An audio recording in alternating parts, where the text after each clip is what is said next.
G'day traders, Sam here from Trade to Prosper. Let's have a look at NIA. So NIA it has been doing well, and I've got this 3-day chart. Bit of complexity, not a traditional chart like Bitcoin and so on.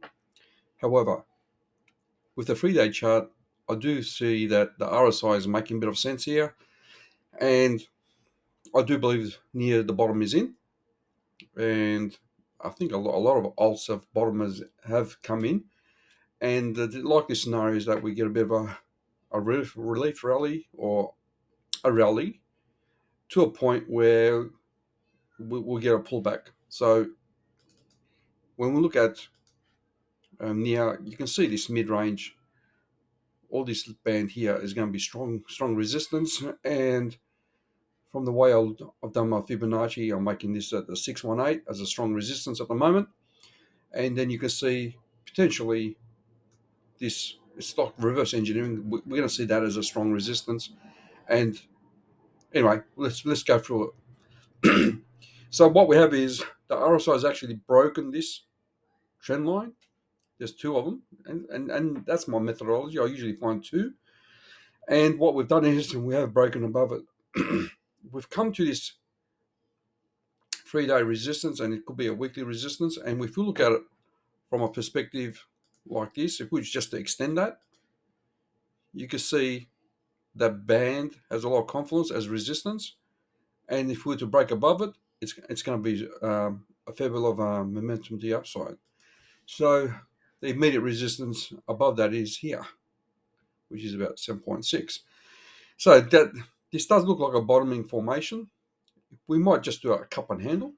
So it does look like a bit of a cup, and we might just pull back a bit in the next few days or the week, and you might try to find the bottom of that and then go back in um, until we see, I suppose, some negativity. But at the moment, it's uptrend. You can see a fair bit of momentum to the upside, and RSI reflects that. And we had this significant downtrend from an RSI perspective, and we've broken pretty much a few levels. So I am pretty bullish on here, and I'm going to still hold it. I might just look for a bit of a cup formation. We'll see how that goes, but we'll look at the 4-hour chart and see if we can find any opportunities to get in. So that's what I have from a high level perspective at the moment. Just being looking at this level, and then once we break above that level, look at the next target. So you can see here that I have on this strategy of doing Fibonacci, we have our where is it, 1.6. Okay, and the 1.6 comes to this pretty much previous resistance. So we got previous resistance 1.6 there, previous support. So it's going to be a strong resistance, and it's probably, if price does get to that level, it's probably a good place to short. Now, let's see what else tells us that could be the case. So if we get this bottom and we move all the way to that top, maybe to that wick, or maybe not, just ignore that wick and go to the body, then it's a 0.5 fib level. So if we go to that level there, to the highest point, the 0.382 could be, so we might just have this level here as the main band that's going to act like resistance. And depending how it goes, if it goes sideways for a while, just say it goes like that, and we just keep continuing, then we'll see if this trend line has something to do with it. So if it goes really vertical, which is probably unlikely, just goes sideways a fair bit, it does coincide with this level here for the short term. So, and the way we can see this is, okay, that's wave 5. We have a small wave 5 to the top, and then we come back down and potentially using the bar. So maybe towards the end of the year, and 2023, I do believe it's going to be a bit bearish market. So that sort of makes sense that it comes down. I don't think it will come down to this level. Yeah, this could be a strong support, and that's where you probably want to get some confirmation, go in. That's the bullish scenario. Yeah, the bearish scenario is that Bitcoin drops, and then we come back down to this line here, and that will be a nice entry as well, because we've seen that that's got a lot of confluence as well. So there's the two scenarios there. A bit of a cup shape, keep going, finding an entry, and if it pulls back further. So I'm looking at this potential level. Um, this this RSI is at 50.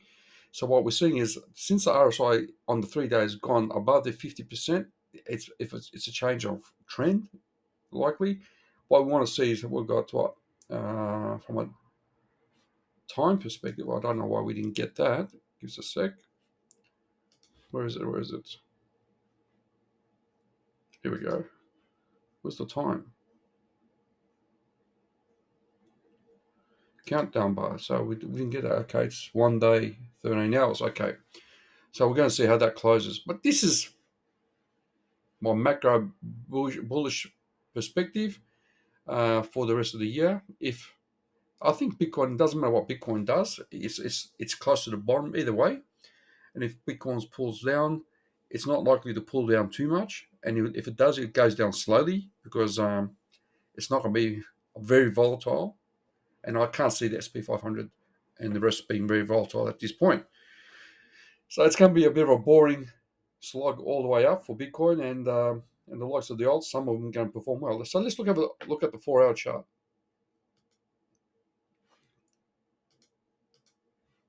Okay, so that does look like a bit of a double top, really.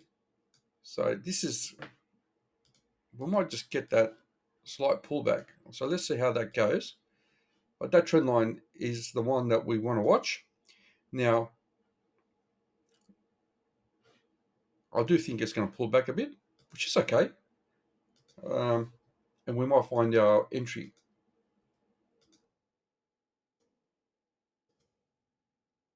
Let's just get rid of that on the smaller time frame. Okay. I'll just leave it there. All right, so let's see what's happening. So there's a bearish divergence. As you can see, that's happening a fair bit. You can see how price is going sideways, and the RSI is pretty much dropping now. So that is a bearish candle. That's on the 4-hour. And all right, so I do believe we might just come down. Let's add the 10 and 20 moving average. Let's see what happens. I'm just going to add a few more tools to this and see if we can find a cradle setup.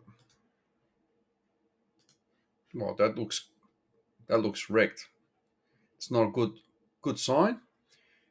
So what I want to do is go to the higher time frame. Okay, so we have a nice trend here. Here we go. Beautiful. So we might have a cradle setup. Let's just look at that. Okay. So if this was to come down, and if it breaks this, it's likely to come down to, yeah, we've got that previous support. We've got the 10 and 20 moving average, and our MACD is convergent. So we might just get a bit of a bounce there. And so if we get this pullback, I'll be interested in that level here, the 0.5 to pretty much here. If we get a bullish candle, we'll get back into it, and hopefully it continues on. I don't think it's going to go much higher, to tell the truth, because of the way the MACD is looking. And you can see bearish divergence. So we have an ascending price at the channel. However, we have bearish divergence on the 8-hour actually. So we want to see the 8-hour candle come down a bit more. Well, we're looking for an entry at the moment, so it is bullish, and I'm looking for an entry to add more to my already near trade. So this is the scenario I'm looking for in the short term, looking for some bullish entry. Yeah, the 8 hours are pretty much the best one we can look at. So I'm interested in here. So let's let it come down there. And if price comes down here and we get a bit of a support, a smaller candle of some sort that's green, it's probably a signal to get in, and then we might just see continue on and probably find the resistance. Let's see. So we've got resistance here. So this might just come up to this level here. So we've got that level. I think we're going to find that once we get there, we probably have a deeper pullback, and then back up again. So those are my thoughts at the moment. I'm not going to say it's going to come that far, but then from the 8 hour, we'll go to the 12 hour and see how that goes. We could see, yeah, there was a good strong bullish candle, but yeah, there is bearish divergence. And I'm going to leave it at that, guys. I covered a fair bit already on that. I don't want to kill it to death with these different scenarios, but definitely this is bullish. We're just going to see what happens after that. Giving you my conditions for entry, and let's see how we go. I'll talk to you soon. Please give me a like and share, and stay tuned for the next upload.